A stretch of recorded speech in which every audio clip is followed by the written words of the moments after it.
Chapter 9 of the Memoirs of Sherlock Holmes by Sir Arthur Conan Doyle. Adventure 9, Significant Happening.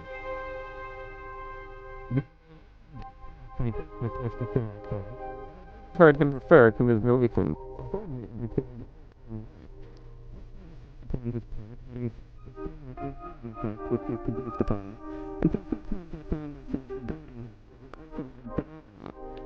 Without a heart, as deficient in sympathy as he was preeminent in intelligence.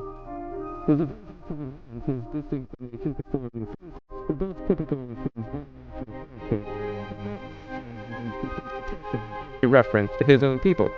I had come to believe that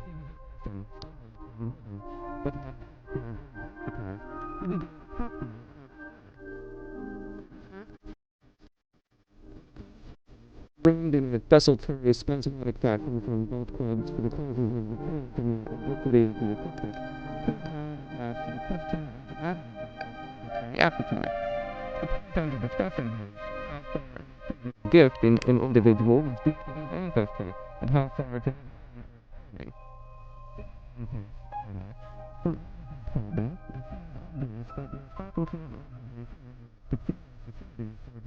the duty your own systematic training. To some extent, he answered thoughtfully.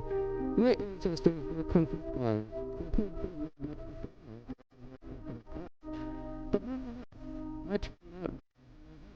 and now have come with my grandmother, who was the sister and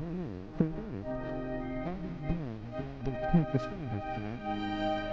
But how do you know how to this etiquette? Because degree than I do. This is,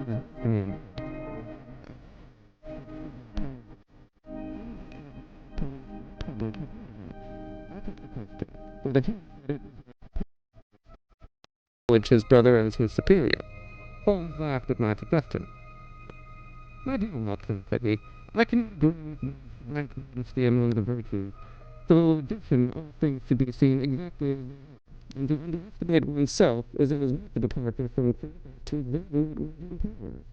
What I said before, Mycroft has better powers of observation than I. You take it.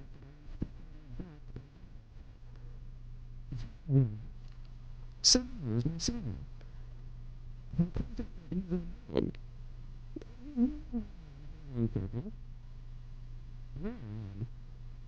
Well, for example, I didn't the institution, and I was have proclaimed it.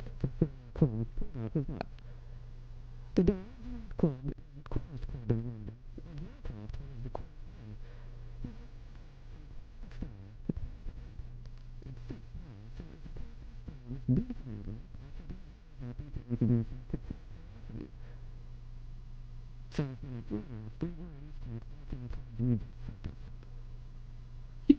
Said my companion.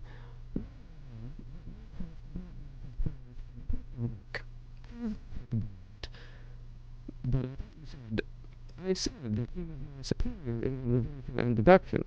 If the detective began and ended in an armchair, then it would be the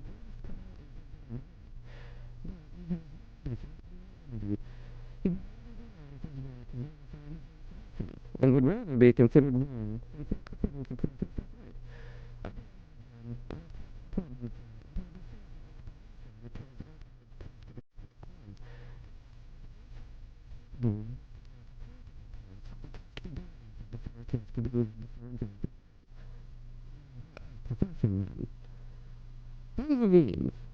What likelihood is to the evidence hasn't the faculty of figures and audits the books in some government department.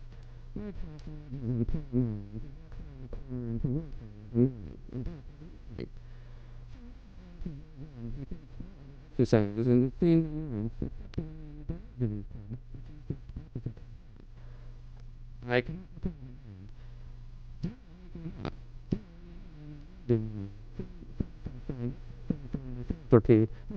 for the company of the firm. It's the comfortable chair.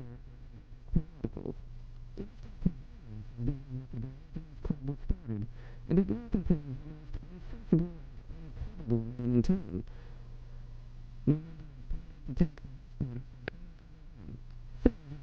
the circumstances odd. Circumstances will take often. The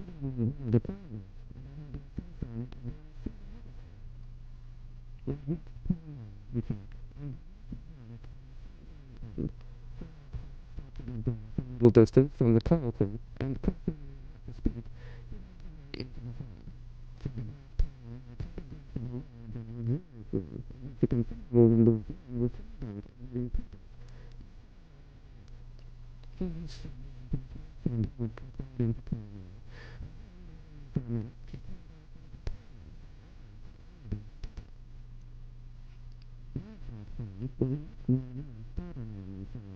His body was absolutely corpulent, but his face was massive.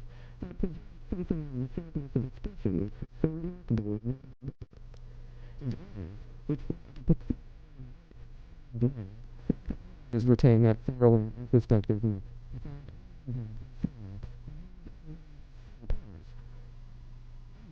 You, sir, said he. Like, really, since you began this paragraph. By the way, so I expected to see you last week. I thought you might be said the French man. It was before. Yes, it was. We sat down together in the window of the club. It was magnificent pets. And precisely, the other. The two men had stood opposite the window, some talking through the waistcoat pocket with the signs of blue, which I could see in them.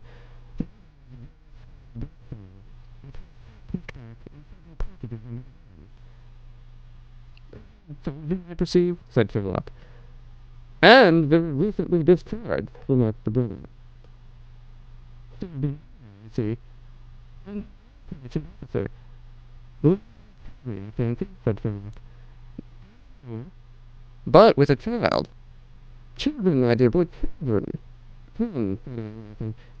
This is not. Answered Holmes.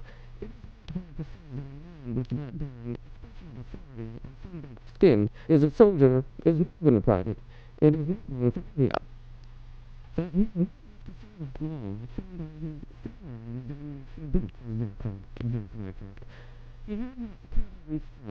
he wore his hat on one side as if at that time his brow. His brother to be a sapper. He's in the artillery. Then of course the fact that he is doing his own shopping looks as though it were his wife. He has been buying things for children, you perceive. There is a rabble which shows that one of them is very young. The wife probably died in childbirth. The fact that he has a picture book under his arm shows that there is another child to be thought of. I began to understand what my friend meant when he said that his brother possessed even clearer faculties than he did himself. He glanced across at me and smiled. Mycroft took off from the tortoise-shell box and brushed away the boiling rain from his coat front with a large red silk handkerchief. By the way, Sherlock, said he, I have heard something quite after your own heart, a singular problem, submitted to my judgment. I had not the energy to follow it up save in a very incomplete fashion, but it gave me a basis for some pleasing speculation. It appeared to hear the facts. My dear Mycroft, I should be delighted. The baron scribbled away upon the leaf of his pocket-book, and with the bell he handed it to the waiter. I asked Mr. Memoirs to put across, said he. For above me, acquaintance with him, would lead him to company in his perplexity. Mr. Memoirs is a by extraction, as I understand, a remarkable linguist.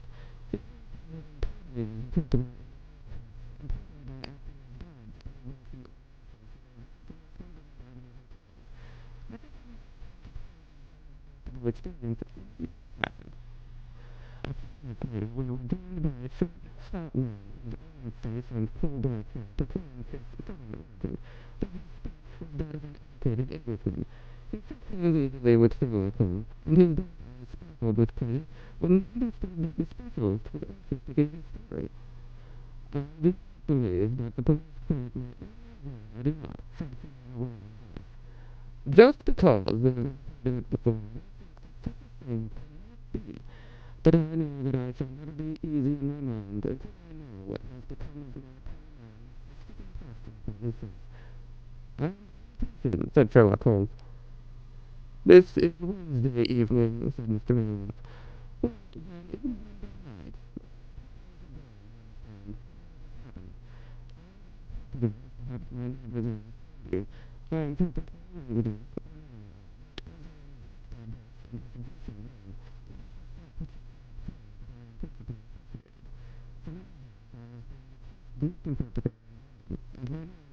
Well known in the hotel. It happens not frequently.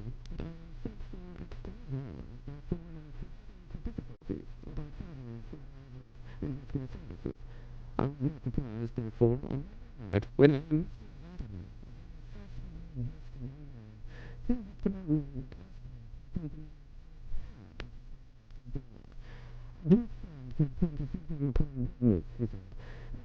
could speak nothing but his own tongue. He did not understand that his house was so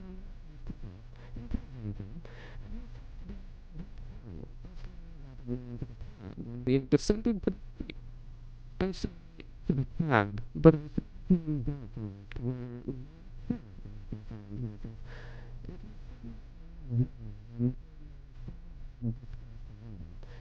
today's no friend.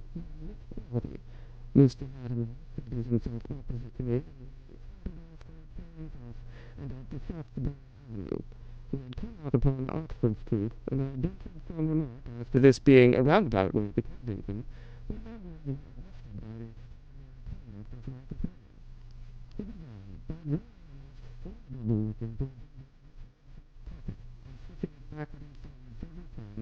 As if to test its weight and strength.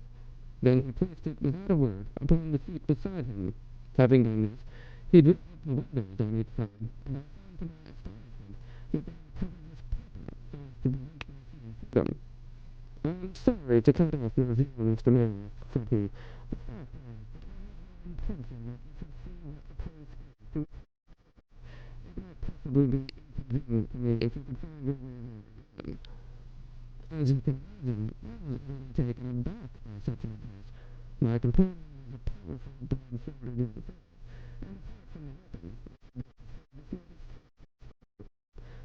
this is very extraordinary, Mr. Ratner exclaimed. Well, but you do it well. So not of a liberty, no doubt, to be, but we'll make it up to you. I must Mr. Mayor, that if at any time tonight you attempt to raise an alarm or do anything which is against my interest, find it a very serious thing. I beg you to remember that no one knows where you are, and that whether you are in this Paris or in my house, you are equally in your power. He did but he had a rasping way of I sat in silence, wondering what on earth could be the reason for kidnapping me in this extraordinary fashion. Whatever it might be, it was perfectly clear that there was no possible use in my resisting, and that I could only wait to see what might befall. For hours, sometimes the rattle of the stones filled with a paved causeway, and at others a smooth, silent course suggested asphalt, but save by this variation in sound, there was nothing at all which could in the remotest way make a firm guess as to where we were. The paper of the window was impenetrable to light, and the blue glass was shut. It was 7 when the next time out, and my watch showed me that it was 10 minutes to 9 when at last it came to a standstill. My companion let down the window, and I tried to get to the low oak doorway, but it was burning dark.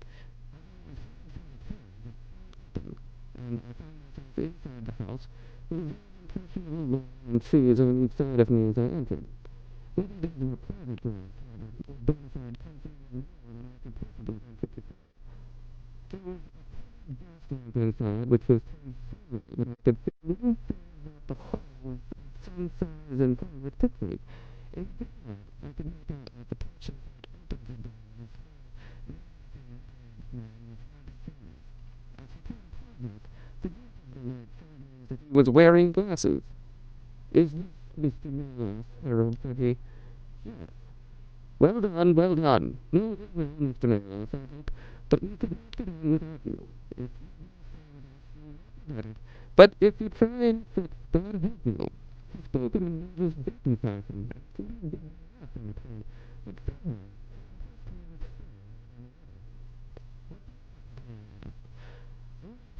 Questions of a group gentleman giving up.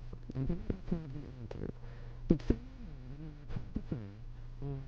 he came and was given again. I suspect door and threw the way into the room, which appeared to be richly furnished. But again, the sword by a sword half turned down. The tip of the sword, and the way in which my feet sank into the carpet as I stepped across it, told me of its richness. I caught glimpses of velvet chairs, a high white marble mantelpiece, and what seemed to be a suit of Japanese art at one side of it. There was a chair in front of the lamp, and the elderly man refused that I should sit in it. The younger had left us, but he suddenly returned through the door, leading us on a gentleman inside in some sort of dressing gown and clothing. As he came into the circle of dim light, which enabled me to see more clearly, I was covered with horror and very pale and terribly emaciated, with the profound visage of a man whose spirit was greater than his strength.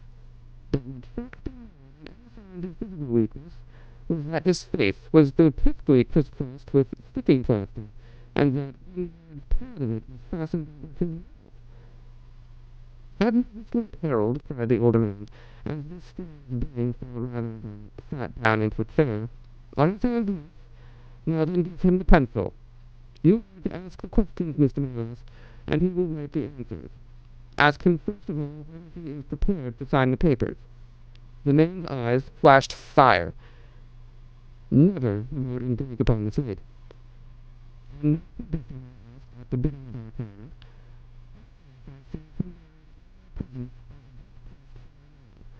The man giggled in his venomous way.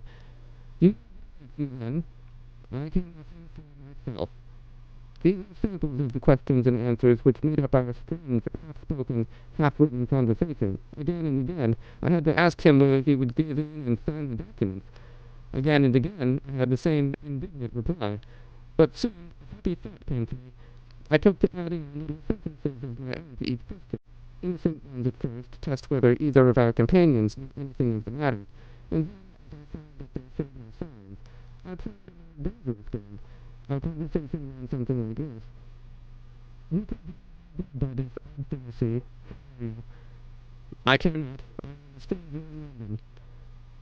You think you've been would it be so? The problem can never be solved. What ails you? You shall not go to villains. They are starving me. You shall go free if you sign. What house is this? I want to sign. I do not know. You are not doing service. What is your name? Let me tragedy. You shall see her if you sign. Where from?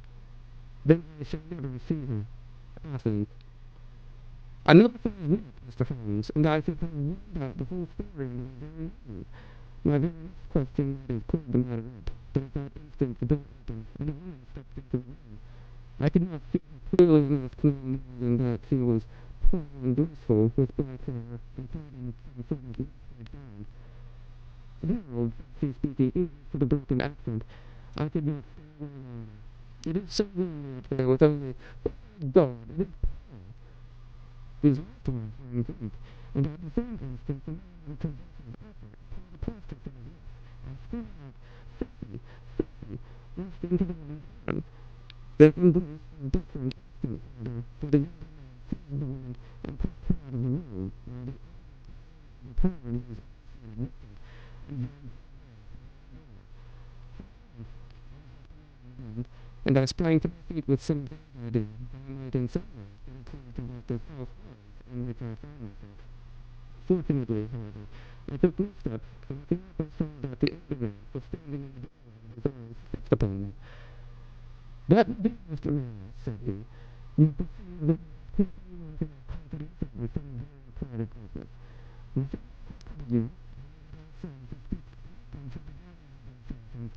been it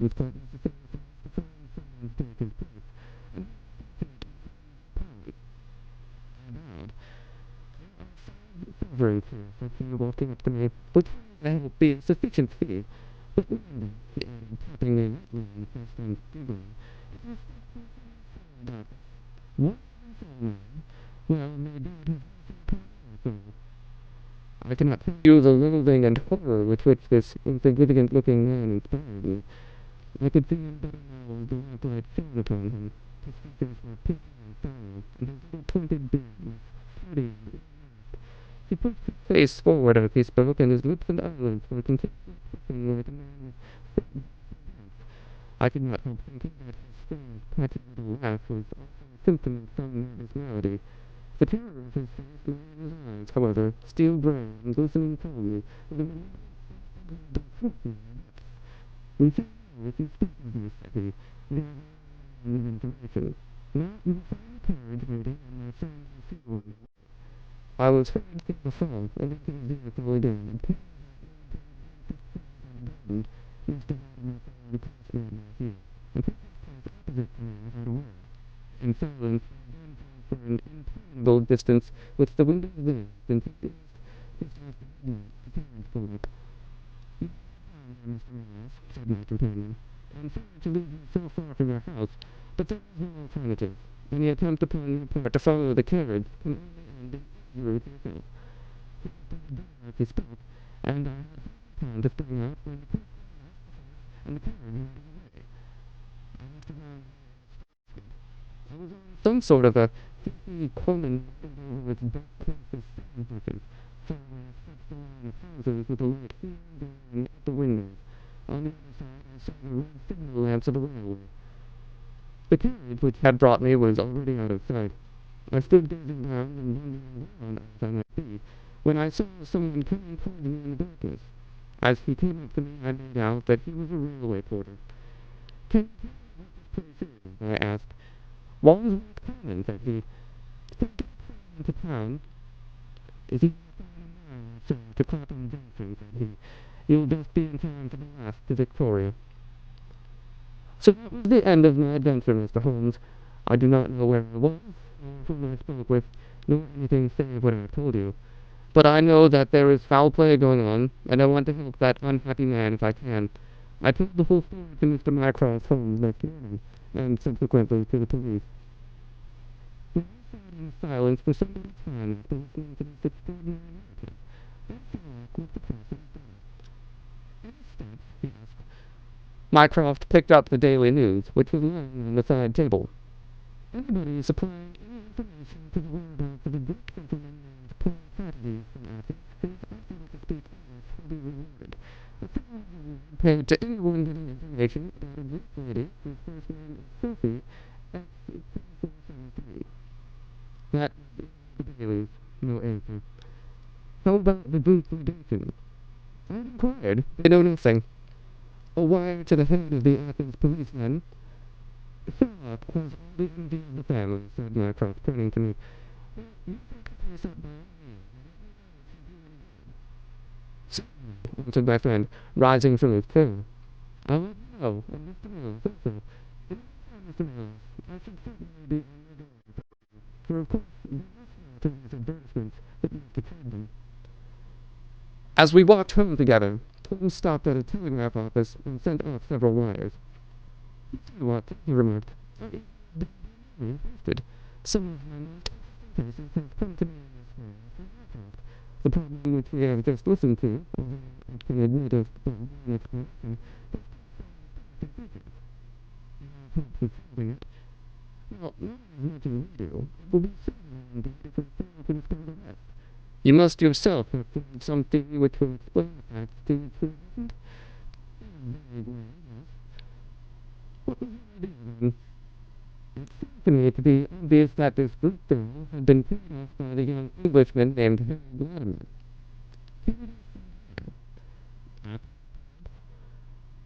Holmes shook his head. I could not talk a word of Greek, though he could talk English fairly well. inference that she had been in England some little time, but he had not been in Greece. Well, then, we will presume that he had come on a visit to England, and that this herald had persuaded her to fly with him. That is no problem. Then the brother, for that I fancy must be the relationship, convinced Greece to interfere. He immediately put himself into the power of the man, and his associate. They seized him and violence towards him in order to make him sign some papers to make a legal fiction, of which he may be trustee to them. This he used to do, in order to negotiate with him they have to get an interpreter, and they pitch upon this Mr. Myers, who asked some other on the phone. The girl was not told of the arrival of her brother, and finds it out by the merest accident. "I say, Watson," cried Holmes, "I fancy that you are far from the truth. You say that we hold all the cards, and we have only to fear some sudden act of violence on their part. If there is time, we must have them. But how can we find where this house lies? Well, if our conjecture is correct, and the girl's name is, or was, Sophie Tragedies, we should have no difficulty in tracing her. That must be her name, for the brother is, of course, a complete stranger. It is clear that some time has elapsed since this herald established these relations with the girl, some weeks at any rate, since the brother in Greece has had time to hear of it and come across. If they have been in the same place during this time, it is probable that they shall have photos of the Mycroft unravel. We reached our house in Baker Street while we had been fishing. Holmes ascended the stair first, and as he opened the door of her room, he gave a start of surprise. Miss Shirley, that is very fast. His brother Mycroft was sitting, smoking. "Come in, Sherlock, come in, sir," said he blandly, smiling at our surprised faces. "You don't expect such energy from your brother, Sherlock, but somehow this case attracts me. How did you guess me? I passed you in Hampton. There has been some new development?" "I had an answer to my advertisement." "Ah, yes, it came within a few minutes of your leaving. And to what effect?" Mycroft Holmes took out a sheet of paper. "Here," said he, "Memoirs of Sherlock Holmes and plain paper by a middle-aged man with a wet constitution. Sir," he says, "in answer to your advertisement of today's date, I beg to inform you that I know the young lady in question very well. If you should care to call upon me, I should give you some particulars as to her painful history. She is present at the London Buckingham. Yours faithfully, J. Davenport." "She writes from Brixton," said Mycroft Holmes. "Do you not think that we might go together to lady's particulars? For Mycroft, the brother's life is more valuable than the sister's story. I think we should call at Scotland Yard for Inspector Gregson, and go straight out to Buckingham. We know that a man is being done to death, and every hour may be vital." "Better pick up Mr. Mayo somewhere," I suggested. "We may need an interpreter." "That's fine," said Sherlock Holmes. "Send the boy for a four-wheeler, and we shall be off at once." He opened the table drawer as he spoke, and I noticed that he slipped his revolver into his pocket. "Yes," said he in answer to my glance, "I should say, from what we have heard, that we are dealing with a particularly dangerous gang." It was almost dark before we found ourselves in Pall at the end of Mr. Myers. A gentleman had just called for him, and he was gone. "Can you tell me where?" asked Mycroft Holmes. "I don't know, sir," answered the woman who had opened the door. "He drove away with the gentleman inside." "Did the gentleman die?" "No, sir." "He was also dark and old." "Oh, no, sir. He was a young gentleman with glasses, thin in the face, but very pleasant in manner, for he was often on the phone with you talking." "Come on," cried Sherlock Holmes abruptly. "This case is serious," he observed as we drove to Scotland Yard.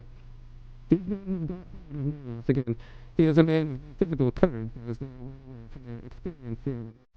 This villain was able to terrorize him the instant that he got into his presence.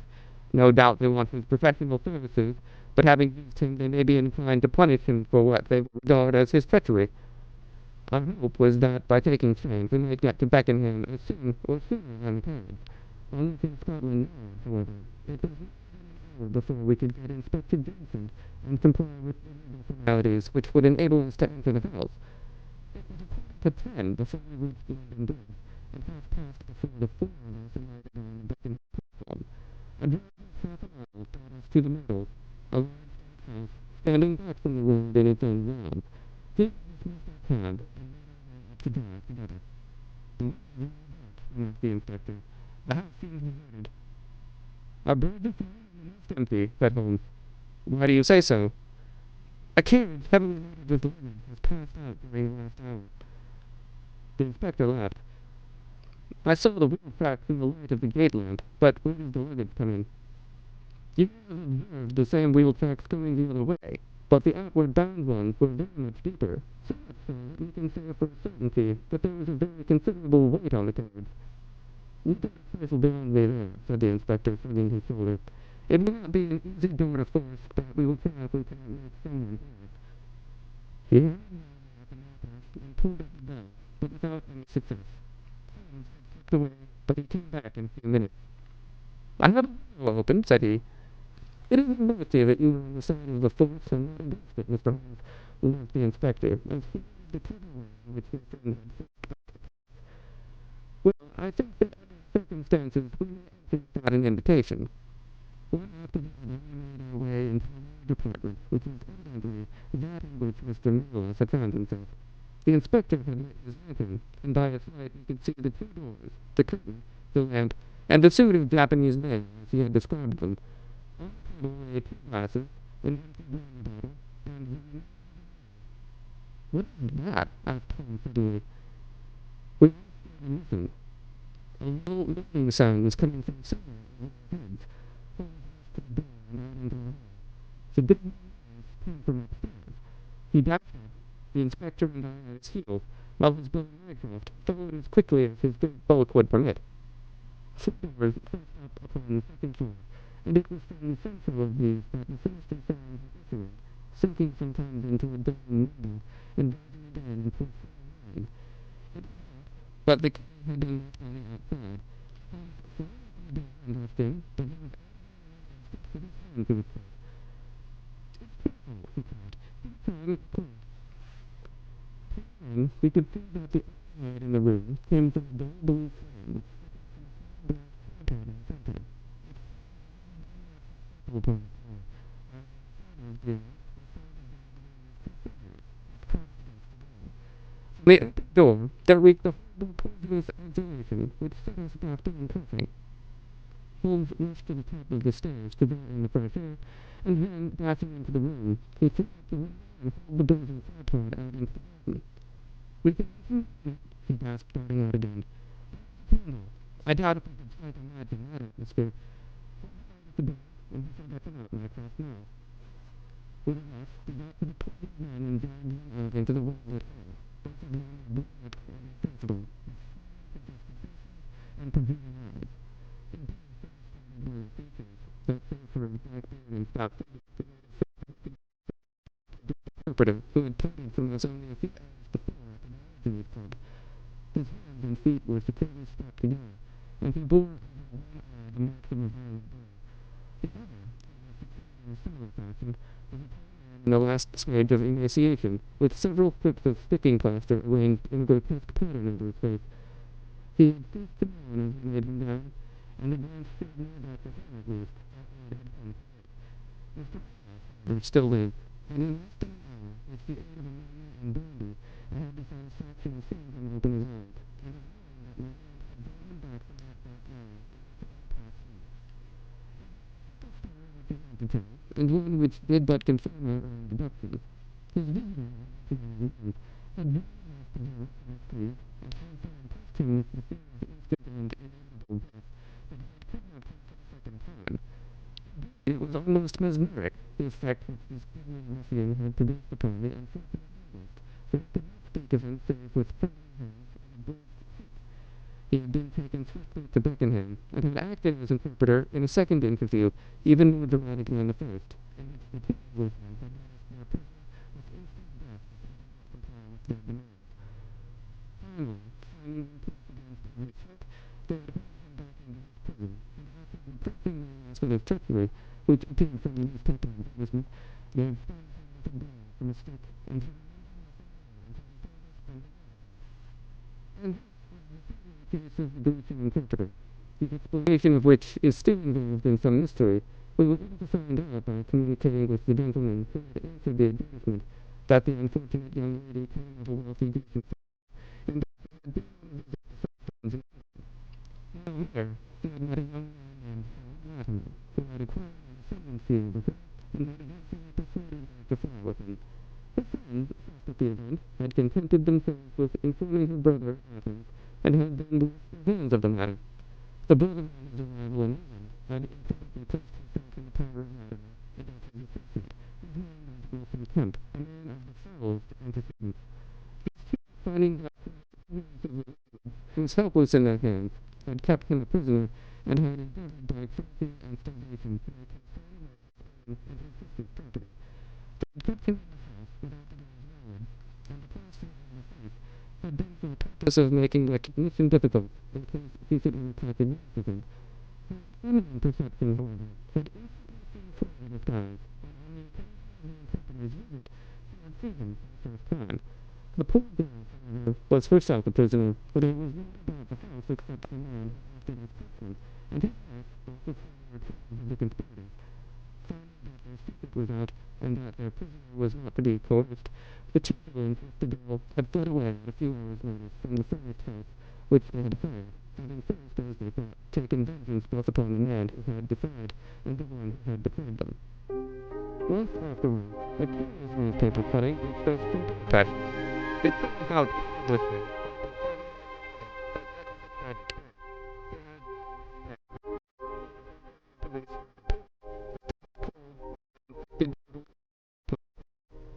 However, is, I fancy, of a different way of thinking, and holds to this day that if one could find the crucial clue, one might learn how the wrongs of herself and her brother came to be. End of Adventure 9. The Greek Interpreter.